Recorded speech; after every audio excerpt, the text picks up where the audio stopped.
Pregunta para el señor ministro de Justicia. Señorías, guarden silencio, por favor. Pregunta de don Jesús Enrique Iglesias. Tiene la palabra su señoría. Gracias, señor presidente. Doy por formulada la pregunta. Muchas gracias, senador Iglesias. Señor ministro. Gracias, señor presidente. No hay tal recomendaciones, señor senador. Lo que ha habido es una visita de 2 miembros de un grupo de trabajo que conforman 5 personas que, a su vez, tendrán que elevar un informe al Comité de Consejo de Derechos Humanos, lo cual previsiblemente ocurrirá en el año 2014. Lo que han dado los medios de comunicación, que es lo que conocemos hasta la fecha, es exclusivamente un comunicado de 2 de esas 5 personas que tendrán que elaborar ese informe y que será sometido naturalmente a contraste con las autoridades españolas. Gracias, señor presidente. Muchas gracias, señor ministro. Senador Iglesias. Sí, gracias, señor presidente. Gracias, señor ministro. Le esperaba un poco más enfervorizado tras la despedida al señor presidente del Gobierno que su grupo ha expresado. La respuesta no deja de ser facilona. Es cierto que el informe no existe, pero el informe va a existir y va a tener unas recomendaciones. Y no es un informe que se realice en el vacío. No es la primera vez que las Naciones Unidas se expresan y manifiestan en torno a las responsabilidades derivadas de los crímenes del fascismo y del franquismo en nuestro país. Coinciden en el tiempo, además, en este momento, en las últimas semanas, por un lado, la decisión de una jueza argentina de dictar orden de detención internacional contra varios presuntos represores franquistas en aplicación del concepto de justicia universal, curiosamente desarrollado y consolidado por la doctrina de nuestra Audiencia Nacional, el mismo concepto que se proyectó sobre las responsabilidades en la dictadura chilena y argentina. A los requerimientos de esa juez, el Gobierno respondió que en torno a las responsabilidades del franquismo había numerosos procedimientos judiciales abiertos, lo cual, como muy bien sabe el señor ministro, es rigurosamente falso.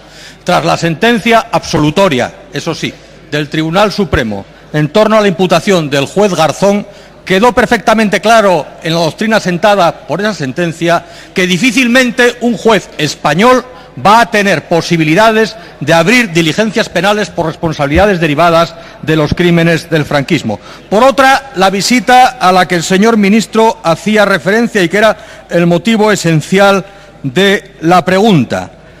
En las manifestaciones de miembros de ese grupo de trabajo que avanzan los contenidos del informe que se elevará al Comité de Derechos Humanos de Naciones Unidas, se solicita que la Administración de Justicia española investigue y, en su caso, enjuicie la desaparición de más de 114.000 españoles y 30.000 niños robados durante la Guerra Civil y la dictadura.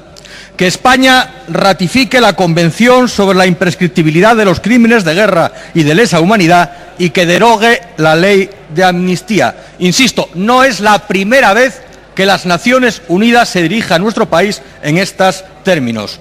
Otras leyes de punto final, como la ley de amnistía, fueron derogadas en otros países, en Chile, en Argentina, en Guatemala.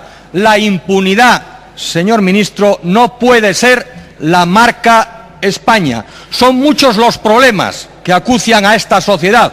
En el debate anterior lo hemos contemplado. Pero al problema territorial, al problema económico, al problema social, al problema de representatividad política se suman otros como este, el problema de justicia. Los poderes públicos deben justicia, honor y reparación a las víctimas del franquismo, que, concluyo, señor ministro, son tan dignas de esa reparación como las víctimas del terrorismo. Muchas gracias, senador Iglesias. Señor ministro. Muchas gracias, señor presidente. En definitiva, señoría, es la última parte de su intervención la que resume y compendia toda su argumentación. Lo que nos piden es que deroguemos la ley de amnistía. Y le voy a decir 2 cosas. Primero, si usted hubiese hecho un mínimo estudio en los principios de derecho penal, vería que, en todo caso, aunque algún día se derogase la ley de amnistía, eso no tendría jamás el efecto que ustedes pretenden. ¿Por qué? Por aplicación del artículo 9.3 de nuestra Constitución, que recoge el principio de la irretroactividad de la ley penal no favorable dentro del principio de seguridad jurídica. Pero eso no es lo importante, señoría. Lo importante es por qué hoy usted, un senador de Izquierda Unida, viene a esta Cámara a pedirnos que deroguemos la ley de amnistía. O lo que es lo mismo, a que demos marcha atrás en lo que constituyó el gran acuerdo de la transición. ¿Por qué lo hace, señoría? Lo hicieron ya, lo intentaron ya, hay que recordarlo. Lo sometieron a votación hace muy poco tiempo, hace escasamente 2 años y pico, el 19 de julio de 2011, en el Congreso de los Diputados. Y se quedaron solos, el Bloque Nacionalista Gallego y ustedes. Todo el resto de la Cámara de los Representantes no le secundaron. Y hay intervenciones memorables. No voy a citar una de mi grupo parlamentario, voy a citar una del Grupo Socialista, del diputado Jordi Pedret, que dijo: pese a este debate, la amnistía no nació en este Congreso. La amnistía nació de la reclamación en las calles, en las plazas, en las asambleas obreras, en las reuniones intelectuales, en la lucha estudiantil. La amnistía nació de una reivindicación unánime de la sociedad española que creía que solo sobre la amnistía se podía fundar un nuevo régimen democrático. Señoría, déjeme que le diga que estoy seguro que nombres como el de Dolores Ibarruri, Santiago Carrillo, Marcelino Camacho, Simón Sánchez Montero, Ramón Tamames, Rafael Alberti, Ignacio Gallego, Gregorio López Raimundo, Antoni Gutiérrez Díaz, Jordi Soletura, le tienen que sonar a usted en su memoria. Ellos lo que hicieron fue no solamente votar, sino además defender con ahínco la ley de amnistía. Y déjeme terminar, señor presidente, leyendo en aquel debate parlamentario de 1977 por las mismas Cortes Constituyentes que redactaron la Constitución, lo que hizo un grande entre los grandes de la transición, que era don Marcelino Camacho. Dijo: queremos abrir la vía a la paz y la libertad, queremos cerrar una etapa, queremos abrir otra.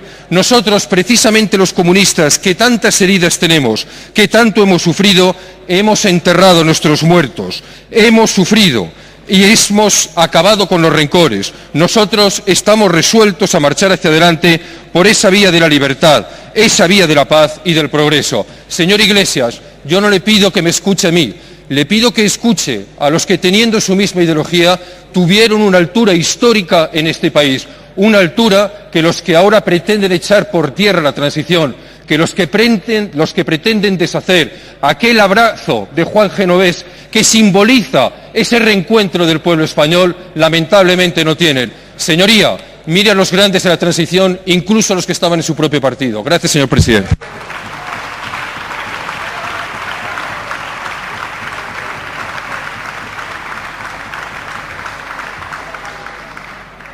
Muchas gracias.